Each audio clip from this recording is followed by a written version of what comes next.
રાજ્યના કેબિનેટ શિક્ષણ મંત્રી કુબેર ડિંડોર નવસારી જિલ્લાના ચીખલી ખાતે પીએમ શ્રી કુમાર શાળા અને કન્યા શાળામાં ઓચિંતી મુલાકાત માટે આવી પહોંચ્યા હતા, જ્યાં તેમણે શાળાના વિદ્યાર્થીઓ સાથે સંવાદ પણ કર્યો. સાથે જ શાળાના આચાર્ય અને શિક્ષકો સાથે ચર્ચા કરી જરૂરી સૂચનો પણ આપ્યા, તેમજ શાળાની પ્રશંસા પણ તેમના દ્વારા કરાઈ.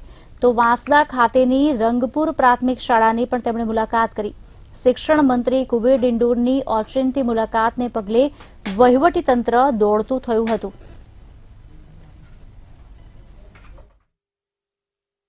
આજે આ પીએમસી સ્કૂલની જે મુલાકાત લીધી અને એમાં તમામ સ્ટાફ પૂરતા વર્ગખંડોની સુવિધા, પૂરતા શિક્ષક મિત્રો અને પૂરતી વ્યવસ્થા છે. ઇન્ટરેક્ટિવ પેનલ, સ્માર્ટ ક્લાસ અને સાથે સાથે કોમ્પ્યુટર લેબ, તમામ સુવિધાઓ આપણે આપી છે. અને આજના જે બાળકો છે એ જે મોદી સાહેબે કહ્યું છે કે 21મી સદી ટેકનોલોજીની સદી છે, એટલે ટેકનોલોજીથી બાળકો વંચિત ના રહે એના માટેના પ્રયત્નો છે. અને તમામ શાળાઓમાં આપણી એસએસના માધ્યમથી ગુજરાત સરકાર પણ આમાં પ્રયત્ન કરી છે. સન્માનીય ભૂપેન્દ્રભાઈ પટેલ સાહેબના નેતૃત્વમાં આવનારા સમયમાં પીએમશ્રી સ્કૂલના કન્સેપ્ટથી આપણી સીએમશ્રી સ્કૂલો પણ ચાલુ થાય એના માટેના પણ પ્રયત્નો આવનારા સમયમાં અમે કરવાના છે.